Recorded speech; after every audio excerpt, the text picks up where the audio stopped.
전의 쇼츠에서 이어집니다. 그런데 만약 변호사가 자신이 받은 돈에 비해 일이 많다고 생각하면 어떻게 할까요?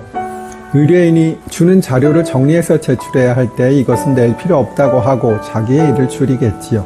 그리고 미팅도 하자고 하면 안 해도 괜찮다고 할 것이고요. 의뢰인이 전화를 해도 잘 받지 않고 부재중 전화나 문자가 있어도 잘 답을 하지 않고요. 의뢰인은 사건을 선임하는 순간에 의뢰 위치가 되어 변호사를 기분 나쁘게 하는 것이 어렵게 되는데, 돈을 주고 변호사를 선임하고도 내 편이 되어야 할 변호사가 오히려 상대방의 편과 같이 느끼게 될 가능성이 있습니다. 물론 적은 돈을 받고도 일을 잘하는 사람이 전혀 없진 않습니다.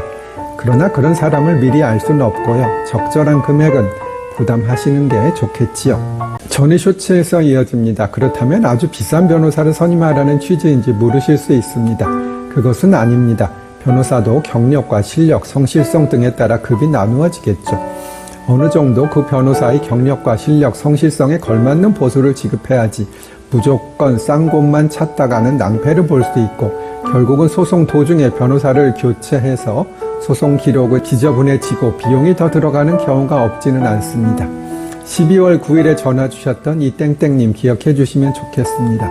반면에 오늘 약속을 했다가 취소하신 최땡준님의 지인 최땡길님이 있습니다. 그분은 아주 예의 바르게 약속을 취소해 주셔서 제가 그분 사건 검토를 상당히 해드렸지만 기분 나쁜 것이 전혀 없었습니다. 요즘은 학교 폭력이 문제가 되는 경우가 상당히 있고, 상담 전화가 심심치 않게 걸려옵니다. 먼저 학교 폭력이 무엇인지 설명을 드려야 할 텐데요.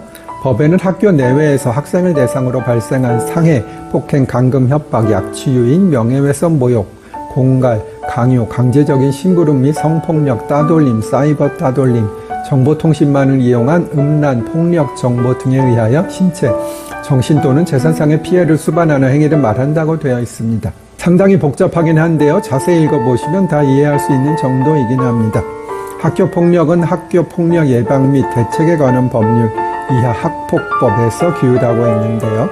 학폭법은 학교폭력의 예방과 대책에 필요한 사항을 규정함으로써 피해 학생의 보호, 가해 학생의 선도 교육 및 피해 학생과 가해 학생 간의 분쟁 조정을 통하여 학생의 인권을 보호하고 학생을 건전한 사회 구성원으로 육성함을 목적으로 하고 있습니다.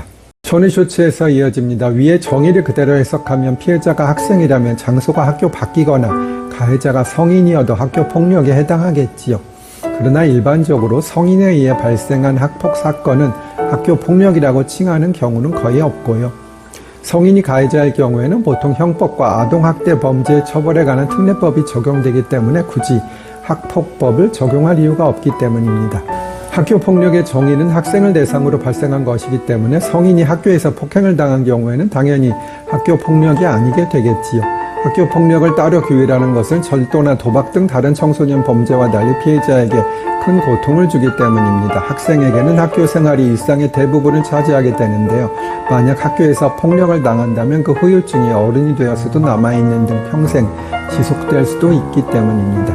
전의 쇼츠에서 이어집니다. 따돌림이란 학교 내외에서 2명 이상의 학생들이 특정인이나 특정 집단의 학생들을 대상으로 지속적이거나 반복적으로 신체적 또는 심리적 공격을 가하여 상대방이 고통을 느끼도록 하는 모든 행위를 말합니다. 사이버 따돌림이란 인터넷, 휴대전화 등 정보통신기기를 이용하여 학생들이 특정 학생들을 대상으로 지속적, 반복적으로 심리적 공격을 가하거나 특정 학생과 관련된 개인 정보 또는 허위 사실을 유포하여 상대방이 고통을 느끼도록 하는 모든 행위를 말합니다. 학교 폭력의 구체적인 유형은 다음과 같습니다. 1. 신체폭력, 2. 언어폭력, 3. 금품, 갈취, 공갈, 4. 강요, 5. 따돌림, 6. 성폭력, 7. 사이버폭력. 사이버폭력은 인터넷, SNS 등을 이용하여 괴롭히는 행위를 말하는 것이겠지요.